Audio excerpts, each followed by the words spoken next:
പറയാനില്ല, അവള് കൊന്നതാണെന്ന് ഞാൻ പറയുള്ളൂ. Hello guys, welcome back to my channel. അപ്പോൾ കുറച്ച് ദിവസങ്ങളായിട്ട് നമ്മുടെ സോഷ്യൽ മീഡിയയിൽ ചർച്ചയാണ് ഉണ്ണിവാവ വ്ളോഗ്സ്. ഉണ്ണിവാവ വ്ളോഗ്സിലെ അച്ഛനായിട്ടുള്ള കൃഷ്ണകുമാറിൻ്റെ മരണവും അതേ തുടർന്നുണ്ടായിട്ടുള്ള കുറച്ച് വിവാദങ്ങളുമാണ് ഇപ്പോൾ സോഷ്യൽ മീഡിയയിൽ ചർച്ചയായിക്കൊണ്ടിരിക്കുന്നത്. ആദ്യം തന്നെ ഉണ്ണിവാവ വ്ളോഗ്സിനെ അറിയാത്തവർക്ക് വേണ്ടി ഞാനൊന്ന് പരിചയപ്പെടുത്താം. അത്യാവശ്യം നല്ല രീതിയിൽ വീഡിയോസും കാര്യങ്ങളൊക്കെ ചെയ്തു പോകുന്ന, നല്ല രീതിയിൽ തന്നെ റീച്ചുള്ള, നമ്മുടെ മല്ലു ഫാമിലിനേക്കാളും കുറച്ചുകൂടി റീച്ചുള്ള ഒരു ഫാമിലിയാണ് ഉണ്ണിവാവ വ്ളോഗ്സ്. നല്ല രീതിയിൽ ഫാമിലി വ്ളോഗ്സ് ചെയ്യുന്നൊരു ഫാമിലി വ്ളോഗേഴ്സാണ് ഉണ്ണിവാവ വ്ളോഗ്സ്. അമ്മയും 2 പെൺകുട്ടികളായിട്ടുള്ള അവരുടെ മക്കളുമാണ് മെയിനായിട്ടും വീഡിയോസിലൊക്കെ വരാറുള്ളത്. ഒരു മിനി എന്നാണ് അമ്മയുടെ പേര്, പിന്നെ 2 പെൺകുട്ടികളും. അപ്പോൾ ഇവരുടെ അച്ഛനാണ് കൃഷ്ണകുമാർ. പുള്ളിക്കാരൻ ബഹറിൽ എങ്ങാനും ഒരു കമ്പനിയിൽ എന്തോ ഒരു പോസ്റ്റിൽ വർക്ക് ചെയ്തായിരുന്നു. അപ്പം റീസെൻ്റായിട്ട് ഇപ്പം ആഗസ്റ്റ് 15-ാം തീയതി തിരുവോണ ദിവസത്തിൽ അവരുടെ അച്ഛൻ സൂയിസൈഡ് ചെയ്തു, ബഹ്റൈനിൽ വെച്ചിട്ട് സൂയിസൈഡ് ചെയ്തു. അപ്പം അതേ തുടർന്നുണ്ടായ കുറച്ച് വിവാദങ്ങളാണ് ഇപ്പം സോഷ്യൽ മീഡിയയിൽ ചർച്ച ആയിക്കൊണ്ടിരിക്കുന്നത്. മറ്റൊന്നുമല്ല, എനിക്കും മക്കൾക്കുമാണ് ഈ ഒരു അച്ഛൻ്റെ മരണത്തിൽ പങ്കുള്ളത്. സൂയിസൈഡ് ചെയ്തതിന് ശേഷം അവരടുത്തുള്ള പോലീസ് സ്റ്റേഷനിൽ ഈ ഒരു മരണം റിപ്പോർട്ട് ചെയ്തിട്ടില്ല. അതെന്തുകൊണ്ട് റിപ്പോർട്ട് ചെയ്തില്ല? അപ്പം അതിലെന്തൊരു അസ്വാഭാവികതയില്ലേ? അച്ഛൻ്റെ മരണത്തിന് ശേഷം ഇവരൊട്ടും വൈകാതെ തന്നെ യൂട്യൂബിനകത്ത് ഒരു പ്രമോഷൻ വീഡിയോയും കാര്യങ്ങളൊക്കെ ചെയ്തിട്ടുണ്ടായിരുന്നു. അച്ഛൻ്റെ മരണത്തിന് ശേഷം നിങ്ങൾക്ക് കുറച്ച് ദിവസമെങ്കിലും റെസ്റ്റ് എടുക്കാമായിരുന്നില്ലേ, അല്ലെങ്കിൽ കുറച്ച് ദിവസമെങ്കിലും ബ്രേക്ക് എടുക്കാമായിരുന്നില്ലേ, സോഷ്യൽ മീഡിയയിൽ നിന്നൊക്കെ വിട്ട് നിൽക്കാമായിരുന്നില്ലേ? അപ്പോൾ നിങ്ങൾക്ക് അച്ഛനോട് സ്നേഹമില്ല, അച്ഛൻ്റെ മരണത്തിൽ നിങ്ങൾ എങ്ങനെയാണോ പ്രതികരിക്കേണ്ടത് എന്നൊക്കെ ചോദിച്ചുകൊണ്ട് ഇവർക്ക് പല രീതിയിലുള്ള കമൻസും കാര്യങ്ങളും ഒക്കെ വരുന്നുണ്ട് സോഷ്യൽ മീഡിയയ്ക്കകത്ത്. അതുകൂടാതെ തന്നെ ഇപ്പോൾ കൃഷ്ണകുമാറിൻ്റെ അമ്മ അത്യാവശ്യം പ്രായമുള്ളൊരു അമ്മയാണ്. ആ അമ്മ ഇപ്പം മഴവിൽ കേരളം എന്നുള്ളൊരു ചാനലിൽ ഒരു ഇൻ്റർവ്യൂ കൊടുത്തിട്ടുണ്ട്. എനിക്ക് തോന്നുന്നു ഇന്നലെ എങ്ങനെയാണ് ഈ ഒരു ഇൻ്റർവ്യൂ വന്നിട്ടുള്ളത്. കൃഷ്ണകുമാറിൻ്റെ അമ്മ ആ വീഡിയോയ്ക്കകത്ത് മുഴുവൻ പറയുന്നത് ഈ മിനിയും മക്കളും കൂടിയാണ്, അല്ലെങ്കിൽ മിനിയാണ് എൻ്റെ മകനെ കൊന്നത് എന്നാണ് ഈ അമ്മ ആവർത്തിച്ച് പറഞ്ഞുകൊണ്ടിരിക്കുന്നത്. അമ്മ ഇന്നലെ കൊടുത്തിട്ടുള്ള ഈ ഇൻ്റർവ്യൂവിൽ പറഞ്ഞ കുറച്ച് കാര്യങ്ങൾ നമുക്ക് എന്തായാലും കണ്ടു. അടിയമ്പാറയ്ക്ക് പോയി. അവിടെ പോയി ഇടുമ്പോൾ അവരുടെ ഊണും തീനൊക്കെ കഴിഞ്ഞിട്ട് ഇവനെ വിളിച്ച് അവമാനിക്കാൻ തുടങ്ങി. അങ്ങനെ പറഞ്ഞ് അവൻ ഏറി 5 മണി വരെ ഇവള് വർത്താനം പറഞ്ഞാണ്. അങ്ങനെ അവനെ അവമാനിച്ച് അന്ന് വീഡിയോ കോൾ വിളിച്ച് ഈ നമ്മള് ഒരു ഊണും തീനും കഴിഞ്ഞിട്ട് ഇവനെ വിളിക്കാനായിട്ട് തുടങ്ങിയിട്ട് 5 മണി വരെ അവള് വിളിച്ചു. ഉച്ചയ്ക്ക് വിളിക്കാൻ തുടങ്ങി. വിളിച്ച് വർത്താനം പറഞ്ഞ് ഏറി അതിനെ ചൊടി കയറ്റി അവളുടെ മുമ്പിൽ വെച്ച് തന്നെ അവൻ വാതിലടച്ചു ഉത്തരേ. വീഡിയോ കോളിൽ ഇരിക്കുമ്പോഴാണ് വാതിലടച്ച് പിന്നെ അവൻ വിളിച്ചിട്ട് മുണ്ടിയിട്ടില്ലാന്ന്, പിന്നെ വിളിച്ചാൽ കിട്ടണില്ല. അപ്പോൾ അവൾക്ക് അവളെ തെറ്റില്ല വെച്ചാൽ എത്ര ആൾക്കാർ കമ്പനിക്കാർ അവൻ്റെ തോട്ടിൽ തന്നെ ചായക്കട എത്ര അവരുടെ വിജയിക്കുന്ന വീടിൻ്റെ ആരെങ്കിലും ഒന്ന് വിളിച്ച് ശ്രദ്ധിക്കാൻ പറഞ്ഞ എൻ്റെ കുട്ടി ജീവൻ കൊടുക്കുമോ? ആരെങ്കിലും കണ്ടെത്തിയായിരുന്നില്ലേ? എന്താ അവളത് ചെയ്യാഞ്ഞ്? എന്നിട്ട് അപ്പോൾ അവിടെ ഉള്ളവർക്ക് ഇപ്പോഴും നല്ല കാര്യമാണെന്നല്ല വിചാരം. അപ്പോൾ അത് അറിയിക്കാതിരിക്കാൻ അങ്ങനെ എന്താ ഒരു ബോധക്ഷയം ഉണ്ടായി, ആശുപത്രിയിലാണ്, ബോധം തെളിഞ്ഞാൽ പറയാമെന്ന് പറഞ്ഞ് കുറേ കഴിഞ്ഞിട്ട് പിന്നെ വിളിച്ചപ്പോൾ പിന്നെ വലിയ മെല്ലായിട്ടാത്ര പിന്നെ രക്ഷയില്ല, മരിച്ചു എന്ന് പറഞ്ഞ് പിന്നെ തൂങ്ങി മരിച്ചു എന്ന് പിന്നീടാ പറഞ്ഞില്ല. അത്ര ഇവളെ ബഹുമാനിച്ചിട്ട് മരിച്ചു എന്ന് കേട്ടപ്പോൾ അവൾക്ക് സമാധാനമായിരുന്നു. തിരുവോണത്തിൻ്റെ അന്ന് ഈ ഉണ്ണിവാവ വ്ളോഗ്സ് ഒരു വീഡിയോ കാര്യങ്ങളൊക്കെ ഇട്ടിട്ടുണ്ടായിരുന്നു. അപ്പോൾ അതിനിടയ്ക്ക് സ്വാഭാവികമായിട്ടും കൃഷ്ണകുമാർ എന്ന വ്യക്തി ഒരു ഭർത്താവാണ്, അച്ഛനാണ്, ഭാര്യയുടെ മക്കളെ വിശേഷങ്ങളൊക്കെ ചോദിക്കാൻ വേണ്ടിയിട്ട് മിനിനെ വിളിച്ച സമയത്ത് അവർ തമ്മിൽ എന്തോ ഒരു സൗന്ദര്യപ്പിണക്ക് ഉണ്ടാകുകയും ദേഷ്യം പിടിച്ച് കഴിഞ്ഞിട്ട് കൃഷ്ണകുമാർ ഞാൻ സൂയിസൈഡ് ചെയ്യാൻ പോകാമെന്നൊക്കെ പറഞ്ഞ് ഭാര്യയോട് ഷൗട്ട് ചെയ്ത് ഫോൺ വെച്ചു. അങ്ങനെ പോയി കൃഷ്ണകുമാർ ആത്മഹത്യ ചെയ്തു എന്നൊക്കെയാണ് അമ്മ പറയുന്നത്. അമ്മ ഈ സീനിലേ ഇല്ലാത്തൊരു വ്യക്തിയാണ്, എന്നാൽ പോലും വളരെ കൃത്യമായിട്ട് എല്ലാം നേരിട്ട് കണ്ടുവന്ന ഒരു വ്യക്തിനെ പോലെയാണ് അമ്മ സംസാരിക്കുന്നത്. അതിൽ നിന്ന് തന്നെ നമുക്ക് മനസ്സിലാക്കാം അമ്മയുടെ ഉദ്ദേശശുദ്ധി അല്ലേ. ഇനി ആങ്കർ അമ്മയോട് ചോദിക്കുന്നുണ്ട്, അമ്മയോട് ആരാണ് ഈ കാര്യം പറഞ്ഞത്? കൃഷ്ണകുമാറും മിനിയും തമ്മിൽ വഴക്കുണ്ടായി, അതിനെ തുടർന്നാണ് കൃഷ്ണകുമാർ ആത്മഹത്യ ചെയ്യാൻ പോകുന്നു എന്നൊക്കെ മിനിയോട് പറഞ്ഞു എന്ന് അമ്മയോട് ആരാണ് പറഞ്ഞതെന്ന് ആങ്കർ ചോദിക്കുന്നുണ്ട്.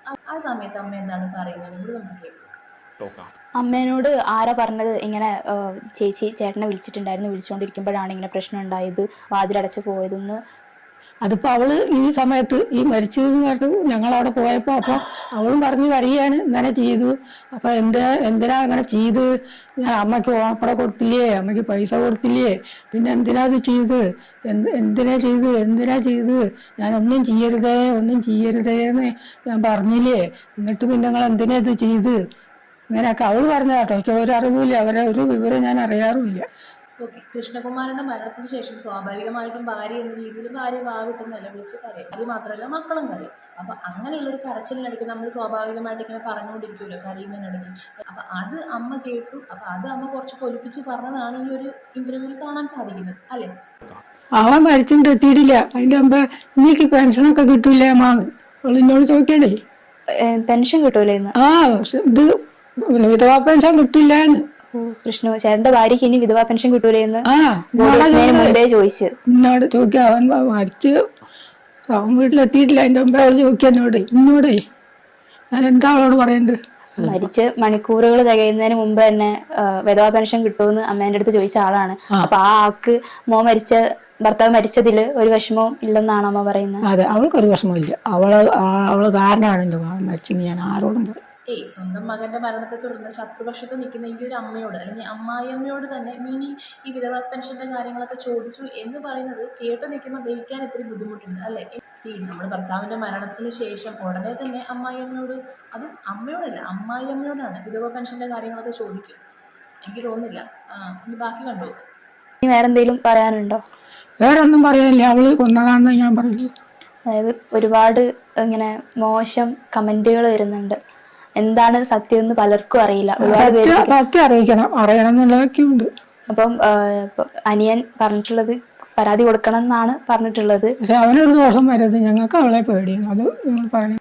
ഈ അമ്മ ഈ ഒരു ഇന്റർവ്യൂവിൽ മൊത്തം അങ്ങോട്ടും ഇങ്ങോട്ടും പറഞ്ഞു തന്നെ തന്നെയും പിന്നെയും അവള് കൊന്നതാണ്, മിനി കൊന്നതാണ്, മിനിയാണ് എൻ്റെ മകനെ കൊന്നതെന്നാണ് തന്നെയും പിന്നെയും തന്നെ പറഞ്ഞുകൊണ്ടിരിക്കുകയാണ്. അത് മാത്രമല്ല ഈ മിനി കല്യാണം കഴിഞ്ഞ് വന്ന സമയത്തുള്ള, അതായത് വർഷങ്ങൾക്ക് മുന്നേ നടന്ന സംഭവങ്ങൾ വരെ, ചെറിയ ചെറിയ കുറ്റങ്ങൾ, നമ്മുടെ മകൻ്റെയും ഭാര്യൻ്റെയും ഇടയ്ക്ക് സംഭവിച്ചിട്ടുള്ള കുഞ്ഞു കുഞ്ഞു കാര്യങ്ങൾ വരെ മരുമോൾക്കെതിരെ ഒരു കുറ്റമായിട്ട് അടിച്ചേൽപ്പിക്കുകയാണ് ഈ അമ്മ ഇന്റർവ്യൂവിലുടനീളം ചെയ്യുന്നത്. സംഭവമൊന്നുമില്ല, ചെറിയ ചെറിയ കാര്യങ്ങൾ. അതായത് ഞാനൊരു എക്സാമ്പിൾ പറയാം.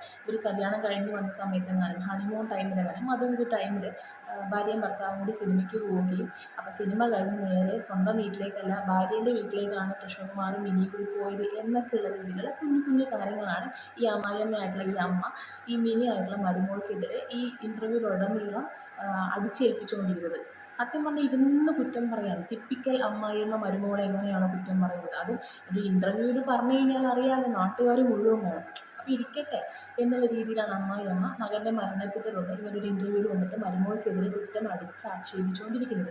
അപ്പോൾ എനിക്ക് ഈ കാര്യത്തിൽ തോന്നുന്നത്, എരുതിയിൽ എണ്ണ ഒഴിക്കുക, അല്ലെങ്കിൽ മകൻ മരിച്ചാലും വേണ്ടില്ല, അല്ലെങ്കിൽ മകൻ എന്ത് സംഭവിച്ചാലും വേണ്ടില്ല, മരുമകളുടെ കണ്ണുനീര് കണ്ടാൽ മതി എന്നുള്ളൊരു ടിപ്പിക്കൽ അമ്മായിയമ്മയായിട്ടാണ് എനിക്ക് ഈ അമ്മേനെ കാണാൻ സാധിക്കുന്നുള്ളൂ. അപ്പോൾ എന്ത് തന്നെയായാലും ഈ ഒരു ഇന്റർവ്യൂവിനെ തുടർന്ന്, ഈ ഒരു അമ്മയുടെ ഇന്റർവ്യൂവിനെ തുടർന്ന് നമ്മുടെ മിനി, ഉണ്ണിബാബ വ്ളോഗ്സിലെ മിനി ആയിട്ടുള്ള ആ ഒരു സ്ത്രീ രംഗത്ത് വന്നിട്ടുണ്ട്. അപ്പോൾ അതിലെ ക്ലിപ്പ് നമുക്കൊന്ന് കണ്ടുനോക്കാം.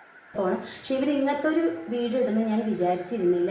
തീർച്ചയായിട്ടും നമ്മൾ ആരും തന്നെ പ്രതീക്ഷിക്കുന്നില്ല. കാരണം സ്വന്തം ഭാര്യയും മക്കളും ഒരു ഇന്റർവ്യൂ പോലും ആർക്കും എവിടെയും കൊടുക്കാൻ തയ്യാറായിട്ടില്ല. ആ ഒരു സമയത്താണ് സ്വന്തം മകൻ്റെ മരണത്തെ തുടർന്ന് സ്വന്തം അമ്മ, അത് ഇത്രയും പ്രായമായിട്ടുള്ളൊരു അമ്മയാണെന്ന് ആലോചിക്കണം, ആ അമ്മ മീഡിയാസിൻ്റെ മുന്നിൽ വന്നിരുന്നിട്ട് ഇങ്ങനെ കുറ്റം പറയുന്നത് നമ്മളും ആരും ഒട്ടും എക്സ്പെക്ട് ചെയ്തിരുന്നില്ല. എന്തായാലും ബാക്കി കൂടി ഇവർക്ക് പറയാനുള്ളത് എന്താണെന്ന് നമുക്ക് കണ്ടുനോക്കാം.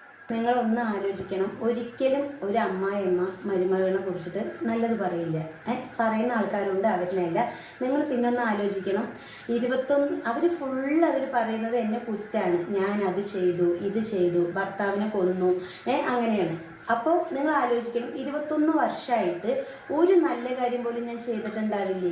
ഒരു നല്ല കാര്യം അത് അവരതിൽ പറയുന്നില്ല. കല്യാണം കഴിഞ്ഞ് വന്ന നാൾ മുതൽ ഇവർ പറയും അന്നെ കൊല്ലോടാ അവള്, അന്നെ കൊല്ലോടാ. കാരണം അപ്പം തന്നെ ഇവർ അങ്ങനെ ഒരു ഇതിൽ പറയും കേട്ടോ. ഞാൻ ഇവിടെ വന്ന് പെട്ടതാ. സത്യം പറയില്ല, ഈ നാട്ടുകാർക്ക് എല്ലാവർക്കും എന്നെ അറിയാം. അവർ പറയും പൊക്കൂടെ, പോയി രക്ഷപ്പെട്ടൂടെ എന്നൊക്കെ ചോദിക്കും. കാരണം ഇവർ ആരായിട്ട് അങ്ങനെ കോണ്ടാക്ട് കാര്യങ്ങൾ വെക്കുക, അങ്ങനെ വല്ലാണ്ട് ഒരു ഇതൊന്നും ഇല്ല. നാട്ടിലെല്ലാവരും വന്ന സമയത്തൊക്കെ എന്നോട് കുറ്റം പറഞ്ഞു തരും. ഞാൻ അതൊന്നും ഇവിടെ പറയാൻ ആഗ്രഹിക്കില്ല. എനിക്ക് 2 പെൺകുട്ടികളുണ്ട്, ഇവരായിട്ട് എനിക്ക് മുന്നോട്ട് നന്നായിട്ട് പോകണം. പക്ഷെ ഇവർ ഇങ്ങനത്തെ ഒരു വീഡിയോ ഇടുന്നത് ഞാൻ വിചാരിച്ചിരുന്നില്ല. കുറ്റം പറയാൻ ബുദ്ധിമുട്ടുണ്ട്. പപ്പേനെ കൊന്നത് ഞങ്ങളാണെന്ന് വരെ പറയുന്നത്. ഞങ്ങളാന്നല്ല, മമ്മിയാണ് അവളെ മമ്മിയാണ് പപ്പേനെ കൊന്ന് നടക്കെടുത്ത് പറയുന്നുണ്ട്. എന്താ ഈ പറയുന്ന അച്ഛമ്മോട് പപ്പ മിണ്ടില്ല. ഈ പറയുന്ന പെങ്ങന്മാരോടും ആങ്ങളോടും പപ്പയുടെ കുടുംബമായിട്ട് പപ്പയ്ക്ക് ഒരു കണക്ഷനും ഇല്ല. ഇവരെന്താ പറയണത്, ഞാൻ ഇതൊക്കെ മുടക്കിയെന്നാണ്. നിങ്ങളൊന്ന് ആലോചിക്കണം. ഏട്ടൻ വിളിച്ചില്ലെങ്കിൽ കൂടി ഞാൻ അവരെ കോണ്ടാക്ട് ചെയ്യുന്ന ഒരാളാണ്. ഏട്ടൻ എപ്പോഴും പറയും എനിക്ക് വയ്യാത്തതുകൊണ്ട് അയമ്മ കൂടോത്രം ചെയ്തിട്ട് അന്നെങ്ങനെ ആക്കിയിരിക്കുകയാണ്. കാരണം വേറെ ആർക്കും ഒരു അസുഖമില്ല. പിന്നെ പേഴ്സണലായിട്ട് പറയാൻ പറ്റാത്ത കുറച്ച് കാര്യങ്ങളും കൂടി ഉണ്ട്, അതെനിക്ക് ഇവിടെ പറയാൻ വേണ്ടി പറ്റില്ല. അപ്പോൾ എപ്പോഴും പറയും, സർജറിക്ക് പോണതിൻ്റെ തലേദിവസം ഇവരോട് വന്നിരുന്നു. ഇവരെന്തിനാ വന്നിരുന്നത്? ഇവരുടെ വാടകയ്ക്ക് ഒരു വീട് വീട് വിട്ടിട്ടുണ്ട് ഇവിടെ. വാടകയ്ക്ക് വീടിൻ്റെ വാടകക്കാർ 6 മണിക്ക് പോകുന്നതിന് മുൻപ് പൈസ വാങ്ങാൻ വേണ്ടി വന്നതാണ്. അനിയൻ്റെ വീട്ടിൽ അവർ അന്ന് പോയില്ല. ഇവിടെ ഏട്ടൻ്റെ പെങ്ങൾ തൊട്ടടുത്തുണ്ട്, ആ വീട്ടിൽ അവർ കയറില്ല. കാരണം ഇവരുടെ അടുത്തൊന്നും ഇവർ മിണ്ടില്ല. അന്ന് ഇവിടെ വന്ന് 2 ദിവസം സ്റ്റേ ചെയ്തിട്ടാണ് ഇവർ പോയത്. നല്ല സന്തോഷം. എന്ന് വന്നാലും ഞാൻ കയ്യിൽ പൈസയും കൊടുത്തു വിടും, ഓട്ടോ അടക്കം ഞാൻ കയറ്റി വിടും. എന്നിട്ട് അങ്ങനെയാണ് അവരൊന്ന് ചിന്തിക്കണം. ഞാൻ എന്തായാലും അവർ കുറ്റം കേൾക്കുന്നത് നിങ്ങൾ വിചാരിക്കണം. കാരണം ഞാൻ കേൾക്കില്ല, അവരവരുടെ വീട്ടിലേക്ക് ഇരിക്കുന്ന എന്നിട്ട് ഇവിടെ വന്ന് കുറ്റം പറയാമോ? അപ്പോൾ ഈ അമ്മയുടെ സ്വഭാവം ഇതാണ്. എന്നും ഈ 5 മക്കളിനെ ഇവർ തല്ലിപ്പിരിപ്പിക്കും. മൂത്ത ഏട്ടൻ ഈ 5 ആളോടും മിണ്ടില്ല. ഇവർ പറഞ്ഞതൊന്നുമല്ല സത്യങ്ങൾ കേട്ടോ. സത്യം പറഞ്ഞാൽ ഈ സോഷ്യൽ മീഡിയയിൽ വന്നിരുന്ന് എനിക്ക് പറയാൻ വേണ്ടി പറ്റില്ല. ഇവർ പറയുന്നതൊന്നുമല്ല സത്യങ്ങൾ. ഇവിടെ അവരുടെ വീട്ടിൽ ഇൻ്റർവ്യൂ എടുത്ത ആൾക്കാർ ഇവിടെ വന്നിരുന്നു, വീട്ടിൻ്റെ പുറത്ത് 2 വട്ടം പറഞ്ഞു പോയി. കാരണം ഈ ഒരു അവസ്ഥയിൽ ഞങ്ങൾക്ക് ഇൻ്റർവ്യൂ എടുക്കാൻ താല്പര്യം ഉണ്ടായിരുന്നില്ല. ഞങ്ങൾ അതിന് ഓക്കെ അല്ല. ഇതൊരു ലോങ് ആയിട്ടുള്ള എക്സ്പ്ലനേഷൻ വീഡിയോ ആണ്. എനിക്ക് തോന്നുന്നു 1 മണിക്കൂറിന് മുകളിലുണ്ടാവും ഒരു വീഡിയോ. അപ്പോൾ മുഴുവനായിട്ട് എനിക്കിവിടെ കാണിക്കാൻ പറ്റത്തില്ല. ഒന്നുമില്ല, ഞാൻ ജസ്റ്റ് ചുരുക്കി പറഞ്ഞുതരാം. അമ്മായിയമ്മ കുറേ കുറ്റങ്ങളൊക്കെ മരുമകൾക്ക് ഇതിന് പറഞ്ഞല്ലോ. അപ്പോൾ അതിനെതിരെയുള്ള അല്ലെങ്കിൽ അതിന് മറുപടി ആയിട്ടുള്ള ഒരു റിയാക്ഷൻ വീഡിയോ അല്ലെങ്കിൽ ഒരു എക്സ്പ്ലനേഷൻ വീഡിയോ, അത്ര തന്നെ ഉള്ളൂ, വേറെ ഒന്നുമില്ല. അപ്പോൾ എനിക്ക് ഈ കാര്യത്തിൽ തോന്നുന്നത് ഇപ്പം ഭാര്യയും ഭർത്താവിനും ഇടയിലുള്ള പ്രശ്നങ്ങളൊന്നും നമുക്കറിയത്തില്ലല്ലോ, ഒരു കുടുംബത്തിലുള്ള പ്രശ്നങ്ങളൊന്നും നമുക്കറിയത്തില്ല. പ്രത്യേകിച്ചും ഉണ്ണിവാവ വ്ളോഗ്സ് ഒരിക്കലും അവരുടെ ഫാമിലി റിലേറ്റഡ് ആയിട്ടുള്ള കാര്യങ്ങൾ ഒന്നും തന്നെ പറഞ്ഞിട്ടില്ല. പ്രത്യേകിച്ചും നെഗറ്റീവ് സൈഡ്, അവരുടെ ഹാപ്പി മൊമെൻറ്റ്സ് കാണിക്കുക എന്നുള്ളതല്ലാതെ അവരുടെ ഫാമിലി പ്രശ്നങ്ങളോ മരുമക്കൂടികളോ മരുമോൾ പ്രശ്നമോ ഒന്നും തന്നെ അവർ വീഡിയോസിലൂടെ കാണിച്ചിട്ടില്ല. അപ്പം ഈ ഒരു മരണത്തെ തുടർന്നാണ് ഇങ്ങനെയുള്ള ആരോപണങ്ങളൊക്കെ അവർക്ക് നേരെ വന്നത്. അതുകൊണ്ടാണ് അവർക്ക് ഇപ്പം ഇങ്ങനൊരു എക്സ്പ്ലനേഷൻ വീഡിയോ ആയിട്ട് വരേണ്ടി വന്നത്. എനിക്ക് ഈ കാര്യത്തിൽ തോന്നുന്നത് അമ്മായിയമ്മ മരുമോൾ പ്രശ്നം തന്നെയാണ്, ടിപ്പിക്കൽ അമ്മായിയമ്മ മരുമോൾ പ്രശ്നം, അല്ലാതെ മറ്റൊന്നുമല്ല. പിന്നെ മരണത്തിന് ശേഷം, അച്ഛൻ്റെ മരണത്തിന് ശേഷം അവർ എന്തുകൊണ്ട് വീഡിയോ ഇടുന്നു എന്നൊക്കെ ചോദിച്ചു കഴിഞ്ഞാൽ അത് അവരുടെ പേഴ്സണൽ ആയിട്ടുള്ള കാര്യമാണ്, അത് അവരുടെ ഇഷ്ടമാണ്. അച്ഛൻ മരിച്ചു കഴിഞ്ഞാലും അവർക്ക് ജീവിക്കേണ്ടി മുന്നോട്ട്, അവർക്ക് വേറെ വരുമാനമൊന്നും ഇല്ല എന്നാണ് എനിക്ക് തോന്നുന്നത്. ഈ ഒരു യൂട്യൂബ് റവന്യൂ മാത്രം കൊണ്ട് ജീവിച്ചു പോകുന്നൊരു ഫാമിലിയാണെന്നാണ് എനിക്ക് തോന്നുന്നത്. അപ്പോൾ അവരെന്തായാലും ജീവിക്കട്ടെ. പിന്നെ ഈ ഉണ്ണിവാവ വ്ളോഗ്സിനോട് പറയാനുള്ള മറ്റൊരു കാര്യം എന്താണെന്ന് വെച്ചിട്ടുണ്ടെങ്കിൽ ഇത് സോഷ്യൽ മീഡിയ ആണ്. ഇതിങ്ങനെ അങ്ങോട്ടും ഇങ്ങോട്ടും തന്നെയും പിന്നെയും പറഞ്ഞുകൊണ്ടിരുന്നു കഴിഞ്ഞാൽ ഒരുപാട് ചാനലുകൾ ഏറ്റവും പിന്നെയും നിങ്ങൾക്ക് തന്നെ അത് ദോഷമായിട്ട് ബാധിക്കുകയുള്ളൂ എന്നാണ് എനിക്ക് തോന്നുന്നത്. അപ്പോൾ ഇത് ഇവിടെ കൊണ്ട് നിർത്തുന്നതായിരിക്കും ഏറ്റവും നല്ലത്. അപ്പോൾ നല്ല രീതിയിൽ വീഡിയോസും കാര്യങ്ങളൊക്കെ ആയിട്ട് മുന്നോട്ട് പോകാൻ പറ്റട്ടെ. ഈ ഒരു വിഷയം കേട്ടിട്ട് എന്താണ് നിങ്ങൾക്ക് തോന്നുന്നത് ദയവായിട്ടൊന്ന് കമൻറ്റ് ചെയ്യുക. ഈ ഒരു വീഡിയോ ഇഷ്ടപ്പെട്ടിട്ടുണ്ടെങ്കിൽ ലൈക്ക് ചെയ്യുക, ഷെയർ ചെയ്യുക, സബ്സ്ക്രൈബ് ചെയ്യുക. അപ്പോൾ അടുത്തൊരു വീഡിയോ കാണുന്നത്.